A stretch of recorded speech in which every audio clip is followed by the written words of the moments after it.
እግዚአብሔርን አለማየት ሰው በእንባ መካከል ሆኖ ተስፋ በመቁረጥ መካከል ሆኖ እግዚአብሔርን አለማየት ሞት ባለበት አደባባይ እስር በበዛበት ስፍራ ስቃይ በሚነገርበት ከተማ እየኖረ እግዚአብሔር የት አለ?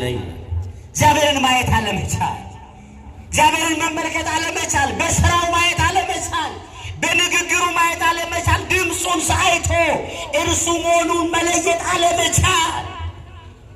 በተለያየ ስፍራ ላይ የመከራው ብዛት እግዚአብሔር የት አለ እንድንል ደጋግሞ ወደ ሕሊናችን የሚመጣው ጥያቄ መነሻው ወደ ኋላ ነው። ክርስቲያኖች መነሻው ወደ ኋላ ይሄዳል። መነሻው ለምን እግዚአብሔርን አጣሁት? እግዚአብሔርን ለምንድን ነው ለቅሶ በበዛበት ትዳሬ ያላየሁት? እግዚአብሔርን ለምንድን ነው ሕመም በበዛበት ገላዬ ጤናዬ ላይ ያላየሁት?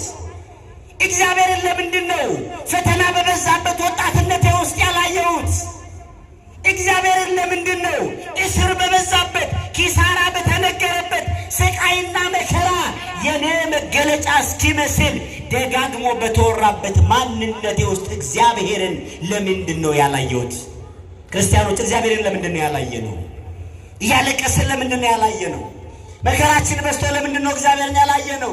ተስፋ ቆርጠን ለምንድን ነው ያላየነው? እግዚአብሔርን ያላየነው ክርስቲያኖች በአንድ ነገር ብቻ ነው፣ እግዚአብሔር የነገረንን ስለረሳን።